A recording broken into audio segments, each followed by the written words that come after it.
Well, hello and welcome everybody. My name is Chris Macias. I am the director of the Dream Center at the University of Utah.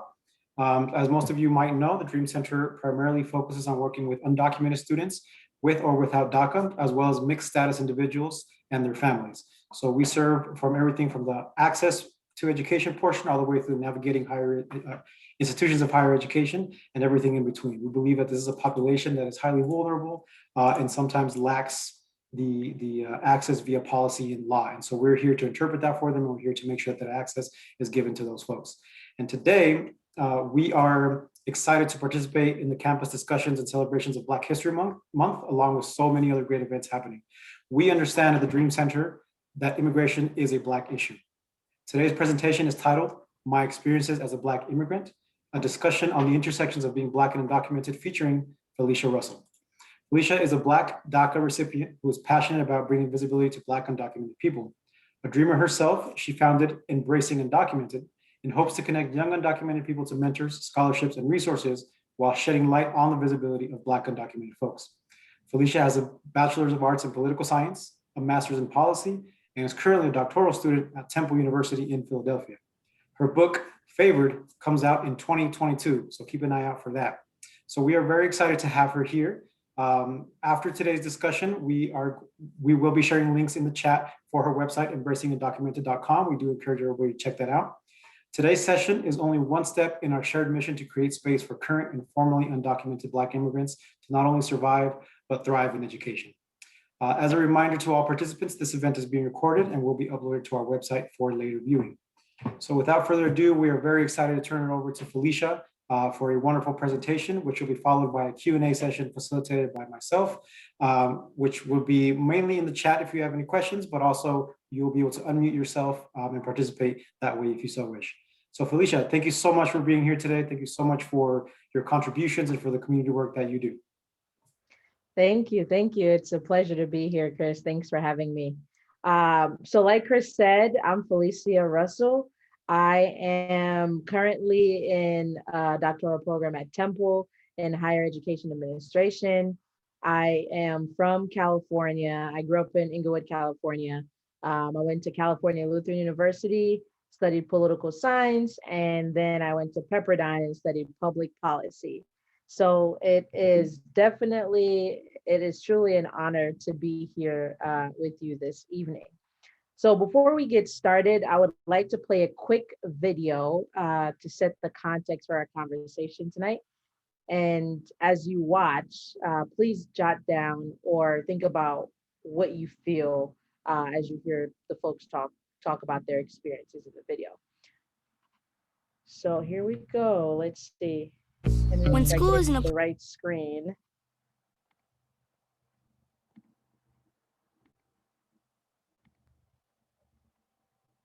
Place you have to be, why not go to school where remote learning can be as remote as you want? I've been at conferences where people have literally asked me, where do Black people come from? At undocumented conferences. Being a part of Black means that we have a future. That's what it means to me. We have a future, we're existing within this larger immigrant movement, and we're resisting a narrative that's perpetuated not only by the media, because I think we like to stick with that, but I think it's also affirmed by members of the undocumented community that the immigrant narrative is simply Latinx. So this is a pushback to our own community as well, and it's a radical stance to say we exist and we continue to be present.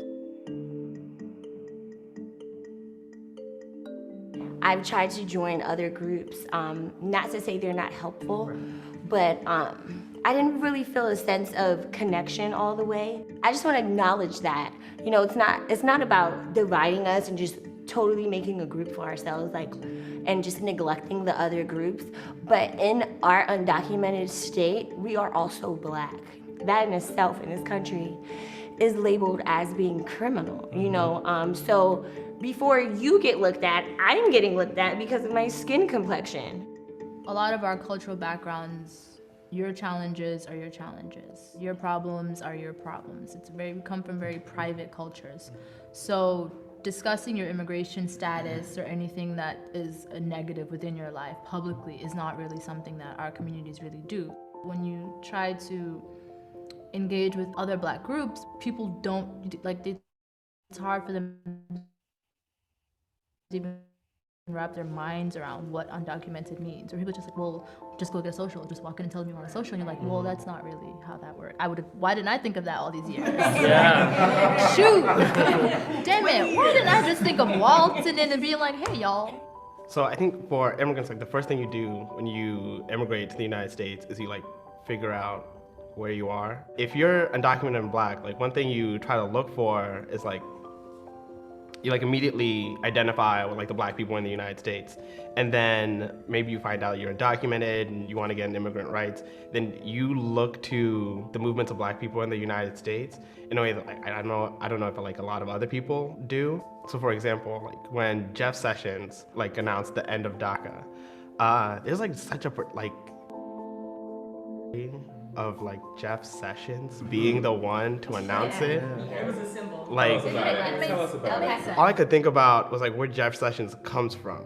And like, you know, like he's like senator from Alabama, and like the history of segregation, like Jim Crow. Because like in so many ways, like taking away DACA is like, you know, you're just pushing all these like people into the shadows.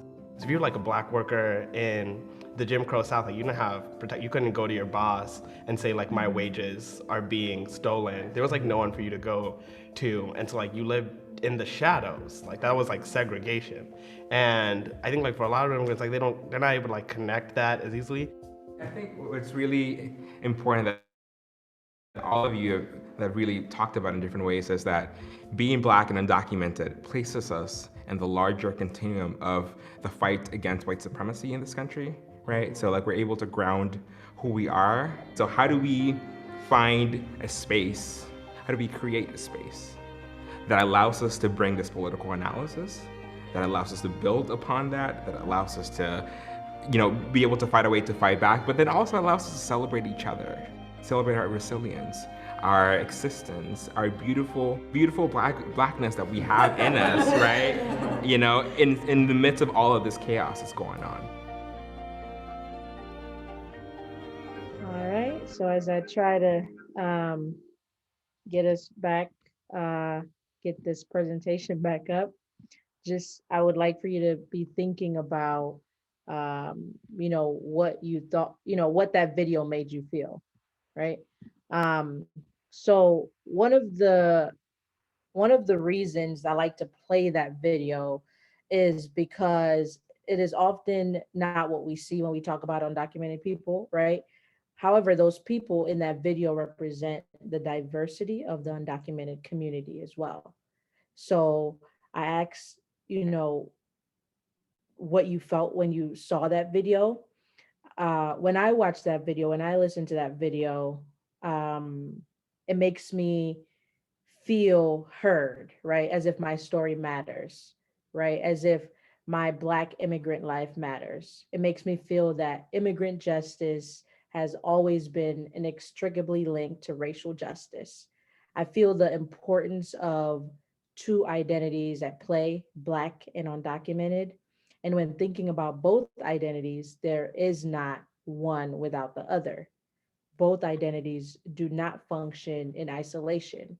So immigrant status for a Black undocumented person cannot function on its own, and Blackness in isolation is not the full story either. So if both identities are functioning on their own, then our community is perpetuating the circumstances that allows for Black undocumented people to be deported at alarmingly higher rates, right? So the conversation we're having tonight is framed around this question. What do we do if we want to bring justice to the undocumented community as a whole? And I challenge you to think about this question, not just for the next 30 minutes, but beyond this evening. So I'm going to talk a little bit about my story, my research, the work I'm doing with Embracing Undocumented, and take a stab at that question that I asked you to think about. And then I'm also going to provide some resources. So why me, right? Why do I feel compelled to talk about this topic? Being Black and undocumented in America. So my mother immigrated to the US from Jamaica when I was young to provide a better life for me and my 5 siblings. I myself was brought to America at the age of 12. Without documentation, I found myself in a precarious position as a high school student, applying to colleges without access to state and federal financial resources that were available to my peers.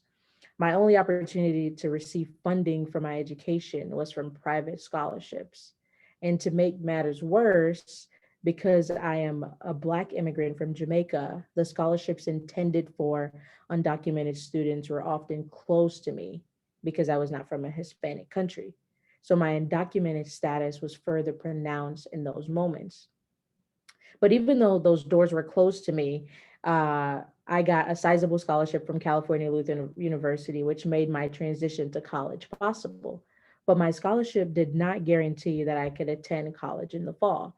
It was with the support of my mom, a pastor and his family, church members, and others who made it possible, right?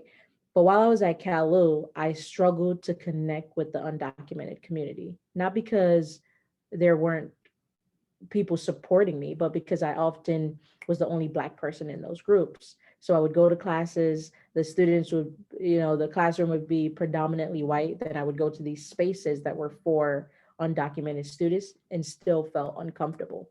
There were no representation of Black immigrants at the meetings, at the events, or any of the programming. It was as if both parts of my identity had to function on their own. So I stayed away from the clubs, which is not my advice for anyone, right? Not to stay away from those support groups, but that's what I did. And in 2013, I graduated from CLU with top honors, but no connection to the undocumented community. And after graduation, my dream was to go to law school. I wanted to be an immigration lawyer. I saw that career as a way to serve my community.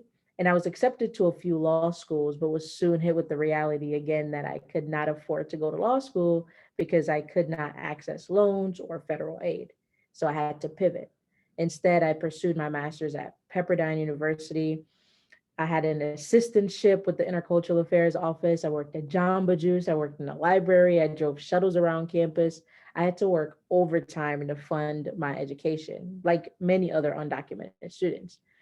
But despite those challenges, I remained focused and resourceful as I carved out a path that enabled me to accomplish my goals.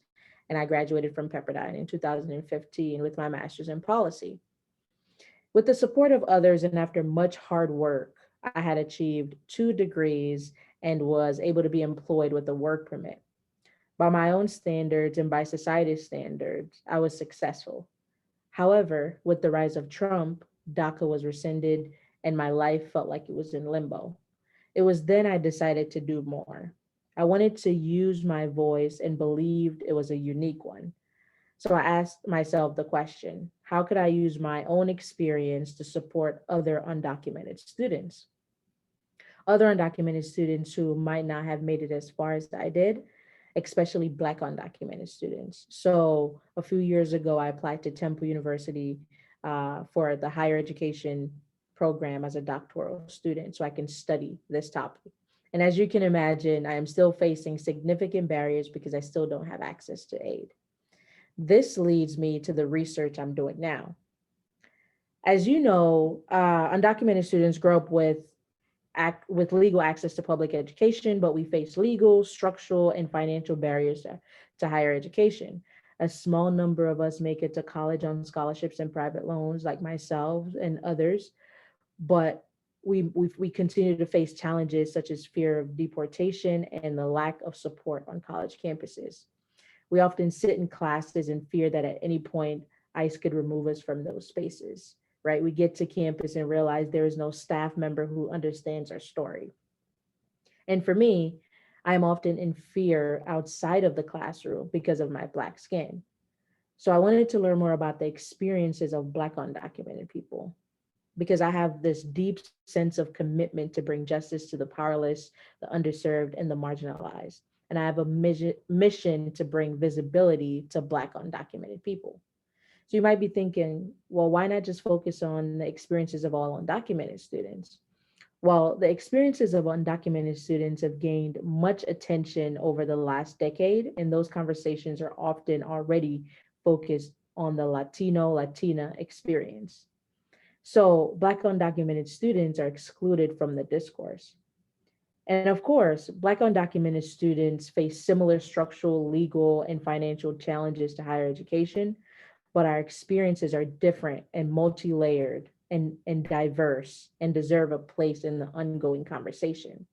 So as a student, I'm not only focused on this area because of my own personal experiences as a Black immigrant, but because of my desire to bridge the gap within our community. So I go back to the question that I asked earlier. What do we do if you want to bring justice to the undocumented community as a whole? And how do we do this? In my research at Temple, I'm hoping to contribute to the answer for that question. So to put this in context for you, right now there are about 4.2 million Black immigrants living in the US, and of that number, 619,000 are undocumented. Yet the research about our experiences are sparse. So the goal is that my study will be a part of the growing literature that supports our narratives and push the needle just a tiny bit further. So the questions I'm hoping to get answered are how do Black undocumented students experience spaces deemed for undocumented students? I want to know from Black undocumented students from schools like this one, right, about how they feel at a Dream Center on campus. Do they see representation? Are their narratives included in the immigrant conversation, right? When I was in high school and I first told my counselor that I was undocumented, he introduced me to a Dreamers Club on campus. And I was excited about it. I was like, oh, finally I get to meet people just like me. And I went to the club. I was the only Black person there and just felt isolated. And no one in the group made me feel that way, but that's just how I felt, right? And I continued to go back because I knew that I wanted to have a community, but there were none of the events were for me. Like there were no Black undocumented people, there were no Black immigrants at all a part of any of those events, right? So I had those experiences on my own, and I want to know what other Black undocumented students are experiencing on college campuses. Another question I want to get answered is how do we bring justice to the undocumented community as a whole, right? So for this question, I'm hoping to hear from the folks who are supporting undocumented students, faculty, staff, and what they think the answers are. And how do competing identities, being Black and undocumented, affect experience? For this question, I'm interested in which identity functions as a master status, meaning which identity tends to get more attention, which leads to the next area of my research, right? I'm not going to talk too much about this concept as it is more about the theoretical framework that will guide my research. But as a background, intersectionality was first coined by Kimberly Crenshaw in 1989 as a response to the complexities of oppression that Black women face within the legal system. This framework is interesting to think about my topic because as a Black documented student at Temple, I'm often struggling with answering questions either about my Blackness or about my undocumented status, as if they function separately, as if one is a master and the other is secondary, when in fact, as a Black person in America, whether documented or not, my race is always the first thing anyone sees. Then I have to come out as undocumented. So now I have these two intersections within my identity that is often approached in isolation. And I'm hoping that questions around my Blackness and immigrant status will be taken together as a whole from within the undocumented community and outside of it as well. This is a long way of saying intersectionality lens can help me with finding out more about the experiences of other Black undocumented students. So beyond my work at Temple, you heard Chris say I started Embracing Undocumented. So Embracing Undocumented is my own work to support the community. And I started it in 2019 because I was tired of not seeing myself in our community, but I knew we existed. I wanted to figure out a way to give back to my community.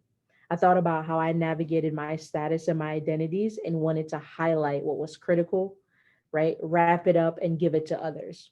So what do we do at Embracing Undocumented? We connect, promote, and spread. We connect undocumented students to mentors who are accomplished in their fields. The reason for this is because mentors are strangers and were a big part of my upward mobility per se, right? So without the support of mentors and others, I wouldn't be where I am today. And I want to provide all undocumented students with an avenue to find a mentor who can really serve as a support system for them. We also promote the visibility of Black undocumented people through narratives, stories like mine or Black Panther, the Black Panther actor are often left out of the immigrant conversation, but we're also an important part of the narrative. And according to studies, although the narrative around immigration usually focuses on Latinx people crossing the southern border, Black immigrants from the Caribbean and from Africa comprise a significant and growing part of the story of immigration in the United States. We also want to spread insight about transformative practices for working with undocumented students. So we provide trainings for teachers, counselors, advisors, and higher ed professionals. I want those who are working with undocumented students to be competent to work with all of the students. Finally, we provide scholarships to undocumented students. So we started with my alma mater, CalU, because they were so instrumental in my life. And I have started the F. Russell Scholarship for undocumented students with no other criteria other than being born in another country. We give out 2 scholarships each year, and my goal is that we can provide multiple scholarships to students from all over. And if you want to support the work I'm doing through Embracing Undocumented, please spread the word. So with everything that I've talked about tonight, I do want to take a stab at my own question. What do we do if we want to bring justice to the undocumented community as a whole? And how do we do this? Ultimately, I think part of the answer lies in solidarity within our community. So I believe we can bring justice to our community by building solidarity. And how do we do that? I have my ideas. There's 3 ways we could do that. Through representation. So through events like this, where students and staff and faculty can hear from other voices like myself and from other undocumented people. Also through narratives, highlighting the stories of Black undocumented people and other groups within the undocumented community who are marginalized, such as LGBTQ folks or Asian undocumented people, right? These conversations are usually not focused on those undocumented people. Finally, we do this through collaboration, collaborating with the Black Lives Matter movement, UndocuBlack, BAJI, which is the Black Alliance for Just Immigration, and other non-immigrant communities in order to strengthen our ties and widen our reach. This is the only way we'll be able to combat forms of oppression. This is all of our fight. Black undocumented people are not the only ones facing deportation, but even though we only represent 7% of the undocumented community, we represent 20% of deportations. So if we keep only highlighting the Latinx narrative, we by default erase the Black immigrant narrative and others who have supported our fight. Justice and solidarity comes when we realize that immigrant justice has always been inextricably linked to racial justice. So my call to action, what can you do? These steps are taken from Define American, which is an organization working to promote intersectionalities between the immigrant communities. So one of the first things you could do is to follow Black-led immigrant justice organizations like UndocuBlack or BAJI or the Immigrant Collective. You can also visit the Movement for Black Lives for resources, events, and actions. You can also watch the Black and Go Forum to hear from Black and Asian thought leaders as they address historical tensions and suggest ways to come together in solidarity. You can learn more about other Black immigrants by watching stories like the Black Panther actor, his story. You can watch more videos like Undocumented and Black in America. You can also highlight Black immigrant stories at undocumented student centers, right? So right now, this event, I think, is a great start, right? Because if there is a Black undocumented person on campus, then they're seeing representation. I believe that it is our responsibility to look at the world through a racial lens. So what I hope you will take from this conversation is we have to address anti-Blackness within our communities and highlight the centuries of work that Black Americans have done to lay claim to basic citizenship, let alone justice for all.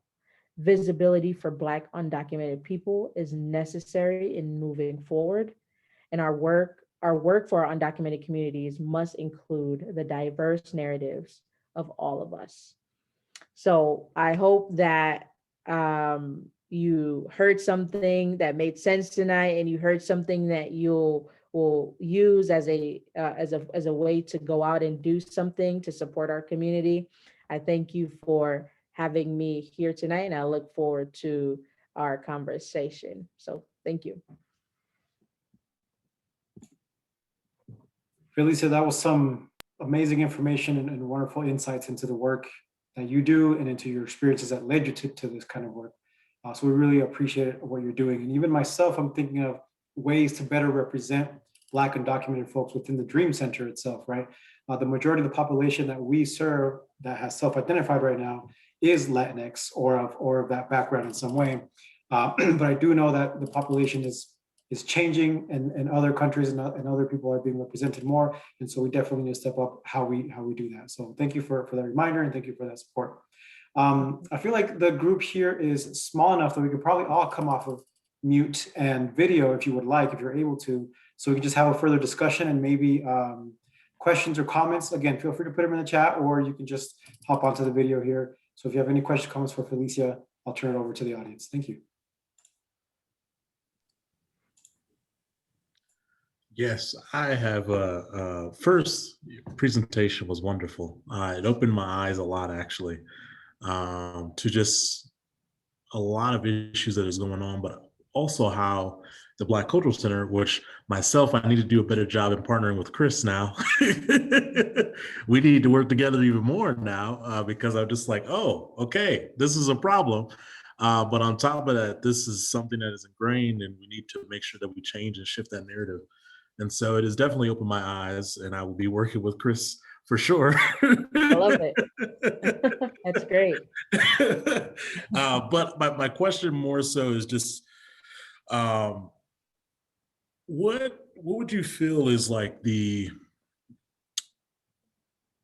greatest obstacle that you think, as far as in right now, the greatest obstacle that is holding you from gathering other resources from other organizations per se that are on college campuses? Like, what is the greatest barrier usually? Is it just the undocumented status, or is it just the connecting of resources, or like what is the greatest obstacle?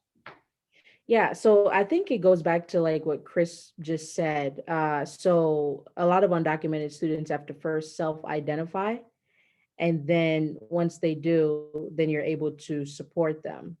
For a lot of Black undocumented students, they have, and I can speak on my experience. I haven't had a harder time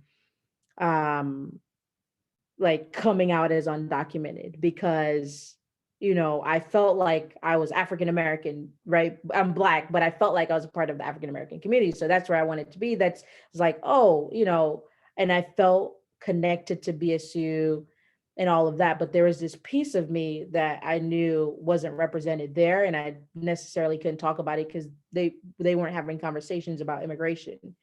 But then the center or the person that was there to support undocumented students, I never saw anyone that looked like me. I never heard stories about Black immigrant. I mean, not even just Black undocumented people, but Black immigrants at all, right?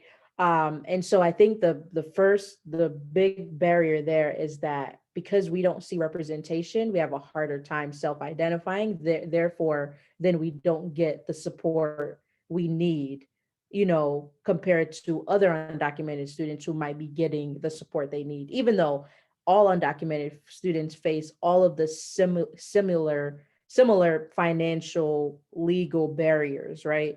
When you talk about like socio-emotional and these extra layers of identity, Black undocumented students, that first barrier that we have to get over is like, we need to self-identify, and we can figure out how to exist in both communities, in a BSU and in a Dreamers Club, right? But both communities have to be conversing with each other for that to happen. So I would say that's a long way to say we first have to self-identify, but for us to do that, we need to see stories. We need to hear stories. That's why I'm big on like narratives and representation, because that's how we kind of move the needle. Thank you.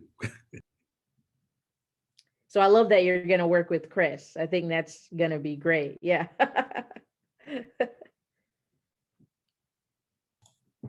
Yeah, it's definitely something that I have to keep in mind, because I know here, especially at the University of Utah, we have a large immigrant population. But as you stated, a lot of the immigrant students are not necessarily coming out in the forth stating that they're undocumented, of course. One, to protect their status, but just like in that instance. But yeah, it's definitely something that I have to look into. Yeah.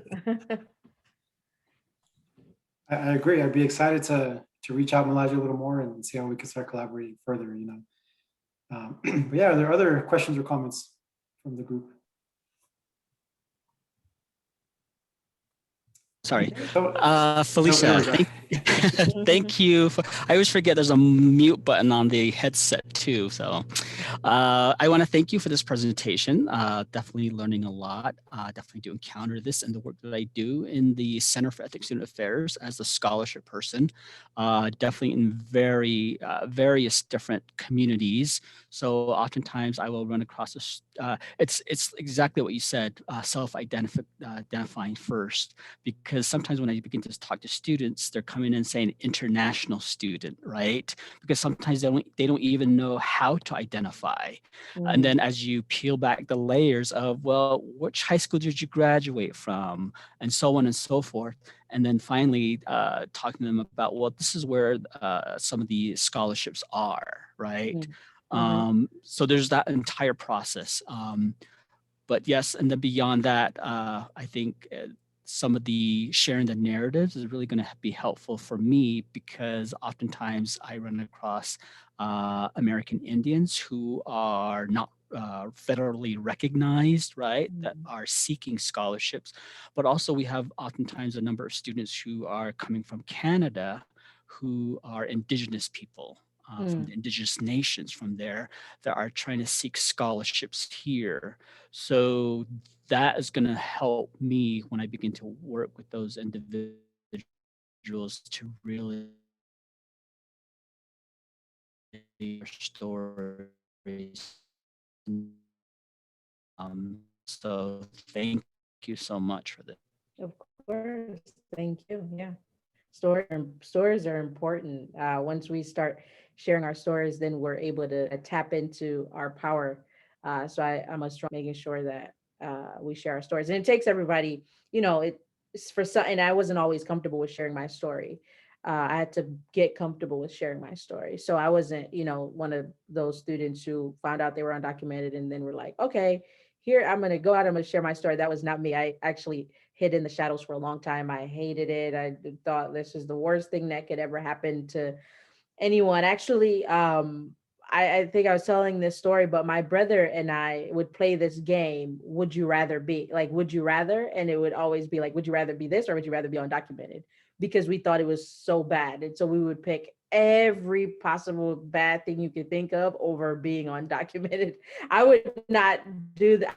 Not do that now, because obviously that has been the reason why I've figured out what my purpose is. But you know, at 14 years old, you think your life is over. And so yeah, so that's interesting. But yeah, stories are important. So thanks for that. And speaking of stories, would you mind sharing a little bit more about your upcoming book and what's entailed in that? Yeah. So so for a long time, I folks have been telling me that I needed to write my story and I need to put pen to paper, and I just kind of been brushing it off. I'm like, everyone, everyone can write a book, everyone can write their story. I don't need to write mine necessarily. But I was keeping journals in high school and in college, and even as an adult. And I just decided 4 years ago that it was time to tell my story. I have some parts of my story I feel like are very unique. So I was, raised for the first 12 years of my life by my grandma, because my mom had her own struggles, and, she had to figure out her own life. And then when I did, finally live with my mom, we had an evolving relationship, right? And I had to learn how to basically monitor myself as a child. Like, okay, my report card is coming home, I have to be the one to check it, and I'm gonna be the one who cares if I get an A or an F, or and so having to like kind of just navigate without a lot of adult supervision, for me, shaped my story in a lot of ways. And I left home senior year of high school because I knew that if I stayed there, I would have gone in a different direction. So my book kind of follows that story and that path, and talks about the choice I had to make to leave home and kind of go out on my own, and kind of forge my path. So that's what it's about. Thank you. And that does come out again in 2022, so less than a year, right? Or give or take a year. Mhm. We will look up for that. We'll be sure to get our copy, at least for the Dream Center, and then maybe a few to share amongst our colleagues here. There you go. That's right. Are there other questions or thoughts? I want to make sure that everybody gets an opportunity, if they so wish, to share. Oh, thank you so much. That was really great to learn from you, and especially everything you said about not just focusing on the Latinx community. And I like talked about Asian communities, because I know that is one thing we don't talk about much in my own community, and like in my organizing circles, are undocumented Asians. And there are so many of us that it just is mind-boggling that there's not as much being done about it in our kind of circles and spaces. Beyond stories, what other things do you think we could be doing? You said beyond stories, what else could we be doing? So collaborating is the biggest thing, or is another big thing. So Chris is talking about collaborating with the Black Cultural Center. That type of collaboration is important. Making sure we kind of tap into folks that are outside of the undocumented community. So like, Black Lives Matter, and how we inform them about like Black undocumented immigrants, and how they make sure that they are Black undocumented people are a part of their narrative that, we're saying. So if we're saying Black Lives Matter, right, we have to work with different organizations for them to understand, well, all Black Lives Matter, right? So that's why you then hear the hashtag Black Trans Life Matter, and like all of this, because a lot of folks are left out of the dominant discourse usually when we're talking about like who matters, and like who's at the forefront. And so collaboration is important. Once we start collaborating, then we don't operate in silos, we don't operate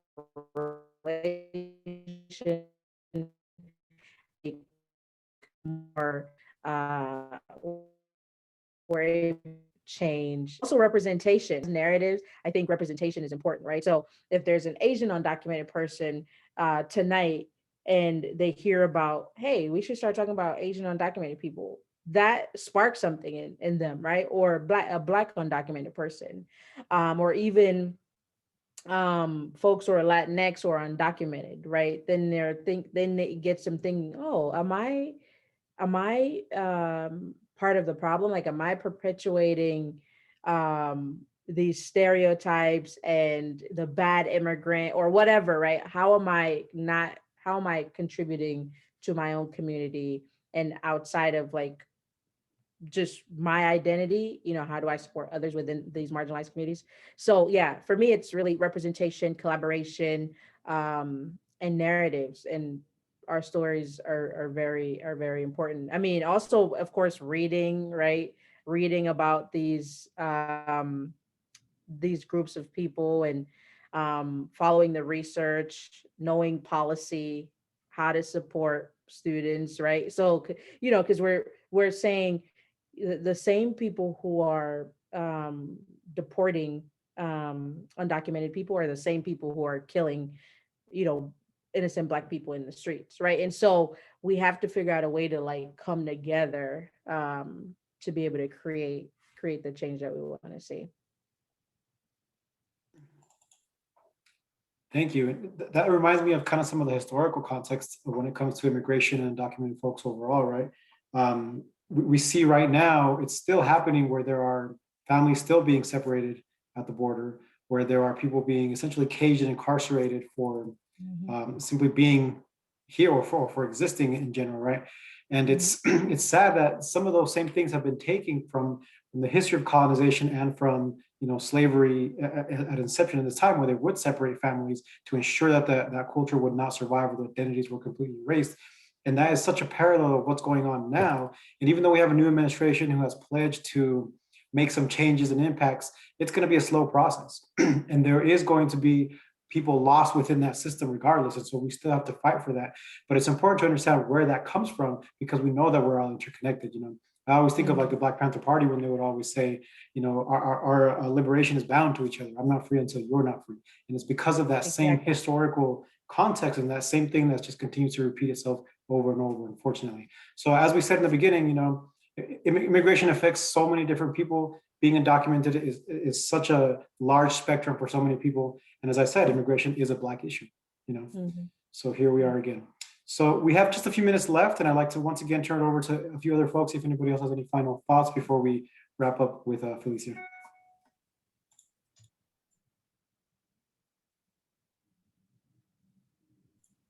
And if not, that's okay too. If you would be so kind, Felicia, one more time to remind us of the call to action and what are some of those steps that we can do that you outlined in your presentation? Yeah, so actually I can share some of those links as well. I'm going to put those links in the chat right now. Following Undocu-Black, some of these organizations that work specifically with, here we go. Those are all the links. So Undocu-Black, Baji, the Black Immigrant Collective, Movement for Black Lives. There's also a link in there about the Black Panther actor I was talking about. His story is there. There's a link to the Black and Gold Forum where they talked about where you hear from Black and Asian thought leaders and how we come together within our community. So all of those things, and also continuing to highlight, Black undocumented people or immigrants. Yeah.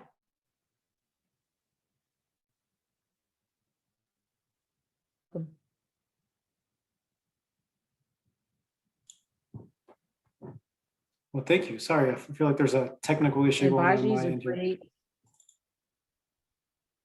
Go ahead. Oh, I was going to say Baji is a pretty good resource because they do a lot of research as well. So they have a lot of research on their site. So you can learn a lot about the state of Black immigrants and Black immigrants are within that as well. So, yeah.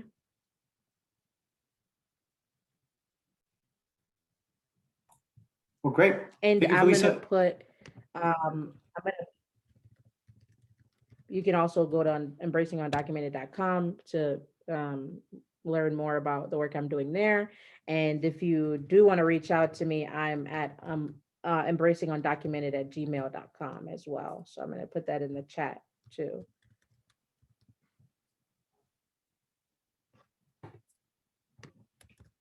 Great. And all of these resources, once this recording is uploaded to our website, we will also include them on the sidebar there so that they're accessible, throughout the conversation as well. You can access them later on too. With that, Felicia, we just want to say thank you so much for being here today, for providing us with some data, with some history, with some personal experiences that we can all definitely relate to in some way or another. We're very appreciative of the work you do overall, and I'm sure a lot of the undocumented community is grateful that you are bringing visibility to the Black undocumented demographic as well. So thank you very much. Thank you for having me. It was a pleasure. Thank you all. And thank you to those who joined us. Please look out for the recording coming up. Have a good night. Thank you. Have a good night.